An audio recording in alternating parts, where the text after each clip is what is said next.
Драги дечиња, драги наши првачи, деновиве времето е вистинско есенско, облачно и дождливо. Облачно е и денес, но тамо каде што има деца, има и сонце. Вие сте тоа сонце што не грее, што не топли и што не прави светли. Се собравме овде на топлината да ви возвратиме со топлина, на светлината да ви возвратиме со светлина, на љубовта да ви вратиме со љубов. Се собравме овде во ваша чест и во чест на денот денешен, бидејќи вие овој ден го заслужувате. За сосема кус временски период, вам ви се случуваат два дена кои се памтат цел живот. Еден од тие два дена е секако 1 септември, денот кога за прв пат седнавте во училиштите клуби. А вториот ден е токму денешниот, кога сите вие станувате дел од најмасованата организација на светот. Имено, во рамките на детската недела, што деновиве се одбележува како низ сите делови на светот, така и кај нас.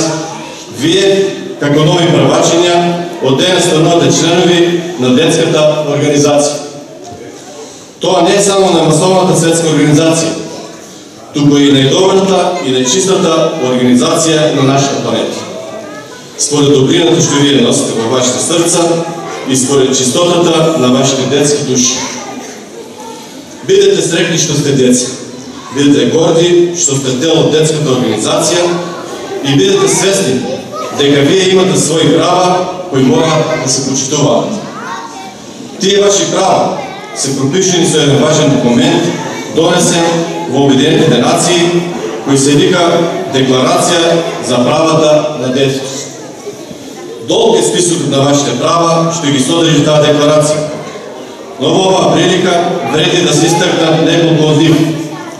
Тоа се правото на образование, правото на собствено мислење, правото на здравствена заштита, правото на дом и семејство, правото на слободно време и игра и многу, многу други. Тие ваши права се наша должност и наша обврска. Ние возрастите мора да ги почитуваме тие ваши права и да создадем услови за нивно исполнување, затоа што сте вие нашата гордост и радост, затоа што сте вие нашата иднина, затоа што светот останува на децата. На крајот од ова моје обраќање пред вас сакам да ви ги пренесам поздравите од градоначалникот Зоран Заев и од негово и моје име, како од името на Советот на општина Струмица, да ви го честитам приемот во детската организација и да ви посекам среќно и безгрижно детство.